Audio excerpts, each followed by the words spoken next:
8:22. Always an honor to talk to and catch up with Senator John Husted. Joins me for a few minutes this morning. News Radio, WTAM, 1100. This is Bill Wills. Morning, Senator. How are you, sir?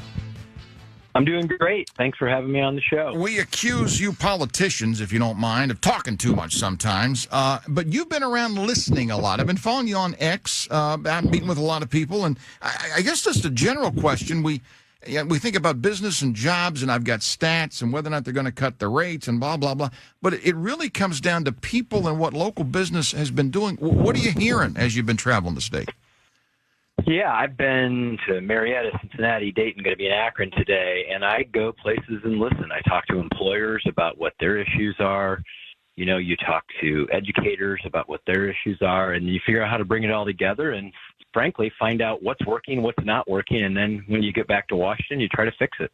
When it comes to workers and the education of workers, I know Marietta, at that stop, you talked about, education for training and that sort of thing. Beju Shaw, the Greater Cleveland Partnership, was with me this morning talking about jobs and opportunities. And I guess understanding that connection between education and what the workforce needs now is more important than ever.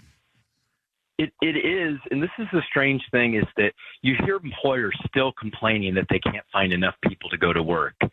And then you'll hear people say, well, they can't find good jobs. I think the mismatch in there is skills, because what employers are looking for, particularly as AI and other tools are getting infused into the workplace, and you need technical skills and automation skills, that a lot of people don't have those skills. And so employers are saying, hey, I can't find people. But then you have people on the outside saying, well, I don't have those skills. And that's what we're trying to bring together. You get, whether it's a community college, a career center, one of the things that we passed in a big, beautiful bill is Pell eligibility for workforce credentials. Because, everybody used to say Pell, that's for going to college. But some people don't have 2 and 4 years to wait before they get a job. They need to get a short-term credential that leads to one of these jobs.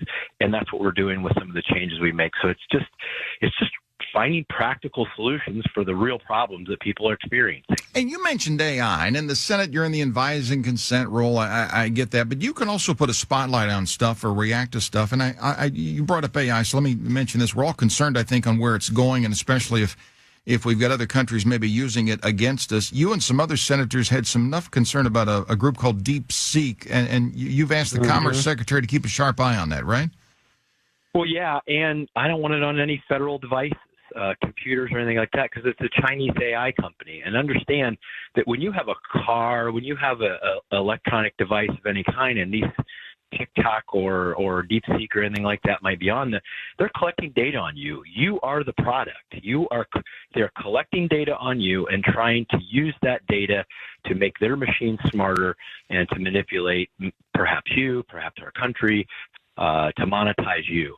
And so we got to be concerned about it, and we have to have our eyes wide open. Look, China isn't interested in competing with us. They're interested in defeating us.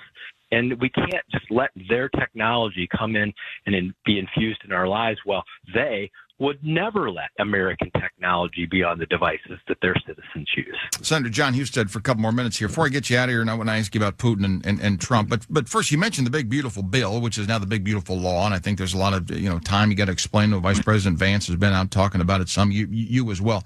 Look, you got to, though, look at some criticism when it comes to the spending. I think DOGE, starting out with Trump, we're cutting, we're seeing people being laid off. It looks like we finally got cuts.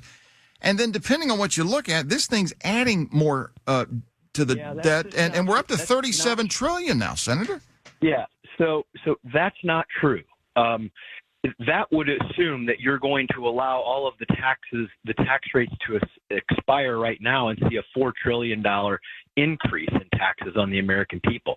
The Congressional Budget Office did its review after it was done. It actually cuts the deficit by $366 billion. Now, having said that, that's not nearly enough. We're talking trillions, not billions, that we need to fix. But I just, those facts are important to know. It actually gave tax relief to working folks. Like, I talked to a lady last night. She says, hey, thanks for the elimination of tax on tips. That really helps me. The elimination of tax on overtime. And child tax credits to help working families pay for child care and things like that. It was targeted working class people, and it did slightly cut the deficit. But Bill, it's not nearly enough. Oh, my goodness. We have so much more work to do in terms of getting federal spending under control. It's just not right what we're doing to our kids and our grandchildren. And I've been there 8 months, Yep. and I'm working on it. I know. I'm not yelling at you yet, but 8 months. You know what I'm talking. Hey, I get you out here on this big world stage tomorrow. We all know what's been happening in Ukraine. What do you expect, if anything, from the president and Putin meeting face to face? Look, I think the president really wants to take a measure of whether or not Putin is serious about peace. And if he doesn't think so, he'll walk away. And if he thinks so, I think that he'll try to work with Zelensky in Europe to try to get something done. But I have low expectations because Putin has never been honest about anything in his whole life. And I have a high degree of distrust of him. But perhaps, let's just be hopeful and on a hopeful note, maybe he's realized that the economic damage this is causing to his country and the fact that they've had 250,000 soldiers killed and 750,000 wounded, that the cost of this is finally getting too high for him, and maybe he is willing to consider peace. But let's hope. Let's all hope is right. Senator John Husted, I know you're busy traveling today. Thanks for checking in, listening to me, and continuing to listen around the state of Ohio. Have a good day, sir. Take care.